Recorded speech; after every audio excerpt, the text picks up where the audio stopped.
Bonjour. Bonjour. Bon, on va commencer avec un lien qu'on nous a donné. Alors là, c'est vraiment d'un comique. Ça se veut pas comique, hein, ça se veut très sérieux, mais c'est hyper comique. C'est sur la franc-maçonnerie et l'homosexualité. Je mettrai les liens. Hein. D'accord. Alors là, franchement, t'entends une psychanalyste parler. On dirait qu'elle fait de la psychanalyse de comptoir à 2 balles. Franchement, sur des choses, franchement, que on connaît, quoi. Il y a rien de nouveau sous le soleil. Tu vois, elle nous apprend que l'homosexualité est latente chez chacun de nous, et si on la réfrène, ça peut créer une, comment dire, une phobie de l'homosexualité, etc. Alors, donc, elle explique les homophobes, l'homophobie. De cette manière-là, on te parle de rétention anale pour expliquer le silence des francs-maçons. Oui, non, mais là, ça, j'adore, ça, j'ai adoré. C'est du grand n'importe quoi, quoi. Oui, de toute manière, c'est clair, ça. Et les francs-maçons n'ont pas le monopole de l'homosexualité. Attends, qu'il y ait ça parmi eux, c'est possible, comme il y a parmi des tas d'autres mouvements. Je vois pas le rapport qu'il faut mettre entre la franc-maçonnerie et puis l'homosexualité. Moi, je veux bien, je suis pas un défenseur de la franc-maçonnerie par principe, mais là, quand même, disons, on pousse le bouchon un peu loin. Si on veut savoir où la franc-maçonnerie pêche, c'est en tout cas pas de ce côté-là qu'il faut les regarder, parce que ça touche des déséquilibres individuels. Et puis la psychanalyse en elle-même, elle est un déséquilibre beaucoup plus grave encore que tous les autres. Ouais. C'est ça l'antitradition. Il faut bien se rappeler, c'est la manifestation de l'antitradition. On en a assez parlé d'ailleurs. Voilà, on en a déjà parlé. Donc leur considération, moi j'ai rien de nouveau contre les homosexuels. Pourquoi est-ce que j'aurais quelque chose à redire? L'histoire n'est pas là. Mais il faut bien savoir qu'il s'agit là d'un déséquilibre, c'est tout. Ça s'arrête là à présent qu'on soit dans un déséquilibre. On veut pas, parce qu'on y est, puis parce que tout d'un coup c'est la mode d'être dans cette posture, qu'on va appeler ça un équilibre. Non. Quelque chose qui est un déséquilibre, il le reste, qu'on soit nombreux, même si tous les personnages sur la planète se mettaient à être homosexuels, ça voudrait dire qu'il y a un déséquilibre général, planétaire, qui est significatif par rapport au cycle dans lequel on évolue. Et quant à la franc-maçonnerie, on en a déjà parlé, si on va aller retrouver l'origine, il faut aller assez loin, s'il y a quelque chose de très intéressant, très valable et très grand là-dedans. Ensuite de ça, sa périclité, avec plusieurs paliers successifs. Bon, ok, bon, on passe là-dessus, parce que il n'y a rien d'autre à dire, hein, franchement. Non, je vois pas. J'ai un autre lien, par contre, plus sérieux, là, sur l'Union européenne qui a diminué l'aide alimentaire aux plus pauvres, qui va diminuer l'aide alimentaire aux plus pauvres en 2012. La colère d'un monarchiste social. Alors, je ne sais pas comment il s'appelle, il n'a pas signé, enfin, en tout cas, on ne voit pas son nom, là, non. Ah, J.P. Chauvin, je ne sais pas si c'est lui ou si c'est relayé par lui. En tout cas, voilà, je vais vous lire le truc. L'Union européenne a décidé la semaine dernière de diminuer son aide aux plus démunis en ramenant l'enveloppe de l'allocation au programme d'aide alimentaire de plus de 500 millions à 113 millions d'euros pour 2012, soit pour la France de 78 à moins de 16 millions d'euros. C'est la Commission européenne qui, suite à une plainte de l'Allemagne devant la Cour européenne de justice, qui a annoncé cette décision au moment même où la crise financière, mais surtout les marchés financiers eux-mêmes, imposent des programmes d'austérité drastiques aux populations des pays de l'Union européenne, des baisses de salaires parfois importantes et des hausses de taxes et d'impôts non négligeables, comme on le voit en Grèce, en Irlande ou même en France dans une moindre mesure. La conséquence pourrait être de priver environ 2 millions d'Européens, les plus fragiles, d'aide alimentaire, alors que les besoins ne cessent d'augmenter ces dernières années. Cette information aurait dû faire réagir violemment les États et les partis politiques qui parlent de défendre les peuples, mais elle n'a guère soulevé que quelques molles condamnations, des déclarations de principe, dont celle du président Sarkozy, à peine répercutée par les médias, d'habitude si prompt à évoquer les moindres faits et gestes du locataire de l'Élysée, et quelques récriminations, vite reléguées aux dernières pages d'une presse qui, visiblement, a d'autres chats à fouetter que d'évoquer les moins aisés. triste société de consommation qui ne sait plus faire la part des choses et oublie les plus faibles, sauf à date fixe pour quelques rituels de la charité spectacle. Où est la solidarité? En tout cas, il est de plus en plus difficile d'évoquer une Europe sociale possible quand on voit que les seuls signaux envoyés par la Commission européenne ou la Banque centrale européenne sont destinés à faire appliquer une rigueur qui, si elle devait être utile lorsqu'il s'agit d'éviter la dérive des comptes publics, s'avère aujourd'hui seulement punitive à l'égard des populations et risque bien d'aller à l'encontre de ses objectifs affichés. On ne force pas un âne qui n'a pas soif à boire, dit le proverbe. Pour en revenir à cette diminution de l'allocation au programme d'aide alimentaire, elle est d'autant plus choquante quand, au même moment, on apprend que certains fonds de la politique agricole commune financent de grandes multinationales de l'agroalimentaire et que, en France, certaines grandes fortunes continuent, en toute légalité, à échapper à un juste impôt. C'est cette contradiction qui énerve nombre de nos compatriotes, pas forcément ceux qui profitent de l'aide alimentaire d'ailleurs, mais ceux qui travaillent, gagnent honnêtement leur vie et payent leurs impôts sans trop rechigner, quand d'autres spéculent et s'enrichissent en ne respectant pas toujours leurs devoirs fiscaux ou sociaux ou en menaçant d'expatrier leur fortune, comme l'a fait le sieur Tapi, qui a placé l'argent, plus de 250 millions d'euros payés par les contribuables français, récupérés grâce à Madame Lagarde au Luxembourg.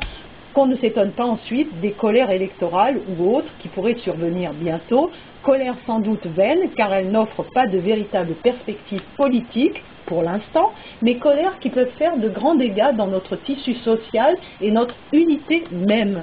Justement à ce titre, j'ai vu une émission hier, je crois que c'était Envoyé spécial, où on voyait vraiment ce qui est fait actuellement en France au niveau de l'école. Ils sont en train de supprimer des classes, donc ça fragilise beaucoup le personnel, ça fragilise les élèves, enfin tout le monde, un peu tout le monde, et surtout dans les milieux les plus défavorisés. Oui, de toute façon, on en est toujours au même stade, dans le sens que ça ne sert à rien d'aller chercher, disons, quelque chose d'autre que ce qui est. Dans le sens qu'on est dans une stratégie de réduction de population massive, ce qui veut dire que diminuer l'aide aux pauvres, ça veut dire donc diminuer leur durée de vie, ils sont parfaitement dans leur ordre, dans leur histoire à eux, tout va bien. Dans leur stratégie. On est dirigé de toute manière, parce que je parlons pas de la France, parlons de n'importe quel pays. On est actuellement dans les mains d'une prétendue élite qui s'avère être la plus sous-basse caste qui puisse exister réellement par rapport à une éthique traditionnelle. Et donc, c'est avec eux qu'il faut avoir affaire, ce qui veut dire qu'il n'y a pas de quartier, dans le sens que le citoyen, le Pékin moyen, c'est tout simplement un animal. Comme tu avais dit une fois, c'est une pièce interchangeable. Oui, puis c'est considéré comme du bétail. Donc, du bétail, à un moment donné, s'il y a de la sécheresse, qu'est-ce qu'on fait? On en élimine une partie, on a bien vu comment ce qu'ils pratiquaient. Donc, actuellement, on fait ça avec l'humanité, avec les personnages de par tous les bouts. Donc, il y a la famine, il faut pas oublier que l'Europe, l'Amérique, ça va être le tiers-monde prochain. Les voyous qui dirigent le mouvement, eux, ils ont pas de pays, eux, ils se transplantent, ils vont habiter au fin fond du sud de l'Inde ou de la Chine. Pour eux, c'est pas un souci. Ils ont déjà leur place, ils ont déjà leur maison, ils ont déjà tout, la voiture est dans le garage. C'est pas un problème. Donc, ils ont déjà leur souterrain aussi, ils ont creusé. Oui, donc le problème, ils ne pas là, il faut savoir il y a une volonté délibérée de diminuer la population. Donc c'est là que le bas blesse, et ils vont pas lâcher du lest, tout simplement parce que pour eux, c'est une condition sine qua non pour la survie du 21e siècle. Il faut considérer la chose comme ça, c'est scientifiquement reconnu comme ça. Donc si on ne regarde pas ça par ce bout-là, on ne comprend pas pourquoi ils sont en train de manipuler, de faire des parties, d'enlever ci, de remettre ça. Et on casse l'humanité par tous les bouts. Actuellement, on fabrique des guerres dans tous les coins. Et d'ailleurs, il n'y a plus d'armée d'appelés qui étaient considérés comme une armée qui défendait une patrie. Bref, il y avait encore... C'était pas grand-chose à ce moment-là, mais c'était déjà beaucoup plus quand même qu'actuellement. C'était incomparable. Actuellement, on a une armée qui ce sont des mercenaires, des personnages qui sont payés pour faire la guerre, donc ils vont faire la guerre là-bas, ici, ailleurs. Eux, ils travaillent pour un patron qui les paye, donc ils obéissent à ce patron. C'est d'ailleurs la moindre des choses. Et s'ils ont la nature qui leur permet de pouvoir faire un travail de cet ordre, eh ben, ils accomplissent leur travail. Et puis s'ils l'accomplissent correctement et fidèlement à leur patron, il n'y a rien à redire à ça. La seule chose qu'il y a à redire, c'est qu'ils ont perdu de vue, dans leur ignorance, qu'ils sont en train de, tout simplement de défendre, qu'on défende une cause ou qu'on fasse quoi que ce soit par rapport à une nature, c'est une chose, mais là, ils défendent une cause qui est une mauvaise cause. Quant à ce qui se passe dans l'école, c'est, comme tu avais dit dernièrement, à quoi bon maintenir un système qui n'a plus besoin de fabriquer des citoyens qui sont formés, puisque toutes les firmes sont expatriées dans des pays du tiers-monde pour avoir de la main-d'œuvre bon marché. Et puis pour avoir simplement aussi même des personnages qualifiés, parce que fabriquer des ingénieurs en Inde et en Chine, c'est pas un souci. Les types, ils sont tout prêts dispo, prêts à étudier. Ils y vont, ils mettent le paquet, ceux qui veulent essayer. Par contre, ils sont fatigués, ce qui veut dire qu'on obtient des résultats qui sont très médiocres en Occident par rapport à l'Orient, par exemple. Disons que les gens en France ou en Europe sont pas très motivés, alors que dans ces pays-là, ils ont l'impression qu'ils ont tout à gagner d'un système libéral. Tout à fait, puis en même temps, indépendamment de la motivation, il y a une fatigue, ce qui veut dire que les personnages sont épuisés. Le monde occidental est épuisé par la malbouffe, par la vie de dingue, par le stress. Ça fait quand même quelques générations que en Occident, que ce soit aux États-Unis ou en Europe, où on nous a forcés à mener une vie de rats.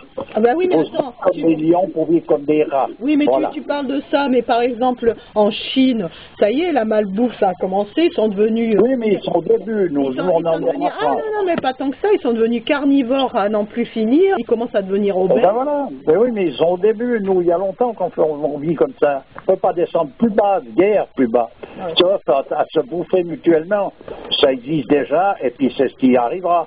Mais je veux dire, disons, voilà, pour en revenir à ces aides alimentaires, il faut comprendre que le but de l'exercice actuel, c'est pas des suicides et des celui-là, ça c'est du folklore.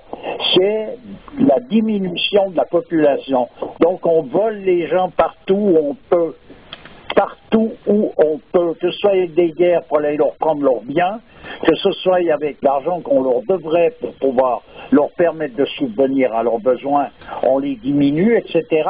Et tout ça, de toute manière, ça rentre toujours dans la poche de personnages qui, eux, n'en ont pas besoin. C'est une élite qui est en réalité la plus basse caste que l'on peut imaginer. Les parias de l'Inde sont des personnages largement au-dessus. Ouais, moi, j'arrive pas à comprendre cet esprit vénal, parce que c'est vraiment voir juste au bout de son nez, parce que finalement, c'est vrai, on n'emmène pas sa fortune dans sa tombe. Ils ne cherchent pas à l'emmener dans leur tombe. Tu sais, c'est des grands philosophes, ces personnages. C'est-à-dire ? Oui, c'est-à-dire qu'ils peuvent t'embarquer dans des histoires qui n'en finissent plus. On en entend d'ailleurs dans certaines radios, qui se veulent un peu cultiver, des grands philosophes, tu vois, etc. Non, on est affaire à simplement un monde de dingue. Alors, quand tu as affaire à un asile aliéné, comme je te dis, c'est pire que tout parce que tu ne sais pas à quoi t'attendre. Sauf que tu peux t'attendre de toute façon à quelque chose qui va te surprendre. Voilà. Alors là, moi, ce qui n'est pas une surprise, c'est que cette diminution de population, elle est programmée depuis longtemps. Pour eux, c'est quelque chose d'incontournable. Tout simplement, et comme ils y sont partis, ils ne sont pas en train de tergiverser pour savoir s'ils vont le faire. Ils sont partis, donc ils ne vont pas s'arrêter en route. C'est pas vrai. Donc il faut s'attendre à tous les coups fumants, tous les coups tordus dans tous les sens. Et ça ne va pas arrêter. Ah bah oui. Pour moi, il y a de plus en plus de gens qui se tuent, qui se suicident. Tu vois, parmi la police, ces gens, tu imagines, là, récemment, il y a 3 policiers en 2 heures dans le même arrondissement, je crois, vers Paris, qui se sont flingués avec leurs armes. Bon, pourquoi? Ils disent que ça peut être des affaires personnelles, de famille, d'obside, tout ce qu'on veut, c'est possible. Mais ce qu'il y a, c'est qu'il y a quand même une augmentation de suicides dans ce corps de métier qui est considérable et qui est largement supérieure à tous les autres corps de travaux et tout le restant de la population. Pourquoi? À quelque part, sans aller chercher au-delà, rentrer dans les détails, il y a beaucoup de ces personnages dans cette confrérie, là, comme dans la gendarmerie, etc., qui sont imbues d'une certaine justice. Ils y croient à ce qu'ils vont faire. Ils ont l'impression qu'ils vont faire appliquer l'ordre, qu'ils vont faire ci, qu'ils vont faire là. Ils ont l'impression de faire quelque chose de bien. Donc, qu'ils se trompent, qu'ils soient dans l'erreur par rapport à la démarche, c'est-à-dire qu'ils défendent de nouveau une mauvaise cause, c'est une chose, mais eux, ils sont sincères. Non, la cause, elle est valable. C'est le moyen pour défendre cette cause qui ne l'est pas. Non, c'est la cause qui défend cette mauvaise. Puisqu'ils défendent les marlous de la terre qui sont en train de s'accaparer tous les biens. Oui, mais eux, ils ont des idéaux qui sont valables. Ah, mais leurs idéaux, c'est bien ce que je dis. Leurs idéaux sont valables, mais ils défendent une mauvaise cause sans le savoir. Voilà, oui. Voilà, donc par ignorance, tout simplement, c'est comme les mercenaires, c'est comme ces gens-là. Ils défendent une mauvaise cause, mais eux-mêmes, ce qu'ils font, c'est juste, et puis par rapport à celui pour lequel ils le font, ils sont corrects par rapport à lui. Donc tout est juste. Simplement, il y en a tout d'un coup qui s'aperçoivent qu'en fait, on les a pris pour des crétins, et puis on leur fait faire un truc, en leur disant que c'est bien, puis en réalité, ils sont en train de foutre la merde partout. Donc, tout d'un coup, ça leur convient pas, parce que s'ils ont cette espèce de sentiment de justice en eux, ils ne vont pas supporter d'être, en quelque sorte, au premier front des personnages qui, eux, manifestent de la justice. On les envoie faire de la justice et c'est eux qui ramassent les coups. Parce que dans une manifestation, c'est eux qui ramassent les coups, les cailloux, les pavés, les machins. C'est jamais tous les guignols de service sont en train de boire leur coup planqués derrière 25 murs d'enceinte. Oui. Il y en a jamais un qui est là au milieu du décor. C'est eux qui vont ramasser les jetons. Quand il faut aller en Libye, aller essayer de virer les gens là-bas sous prétexte d'une révolution. On sait bien, au bout d'un moment, il n'y a pas besoin d'avoir inventé l'eau chaude pour voir que c'est du bidon, tout ça. Mais qui sait qu'il y a là-bas des types qui sont vigoureux, qui y vont, qui sont grassement payés. Alors, donc, c'est la bonne planque. Allez, on y va. Ils réfléchissent pas plus loin que tout ça. Et puis, ils vont massacrer ces gens. C'est légal, ils sont couverts, ils ont une impunité, ils ont l'impression de faire quelque chose de bien. Ouais, tout à fait. Donc, à présent, je ne veux pas dire qu'ils ont raison, puisqu'ils ont tort, puisqu'ils ne voient pas qu'ils défendent une mauvaise cause. Ouais. Donc, ils ont gouvernement pour ça, mais tout le monde ne peut pas l'avoir. Mais ceux qui dirigent tout ça, voilà les responsables, voilà la vraie crapulerie, voilà la vraie racaille, la grosse racaille, elle est là. On est d'accord, on va être obligé d'arrêter là, on dépasse le temps. Eh ben alors, on arrête. Ok, écoute, à une prochaine et puis on continuera sur notre lancée une autre fois. D'accord. Allez, toujours avec plaisir. À bientôt. Au revoir. Au revoir.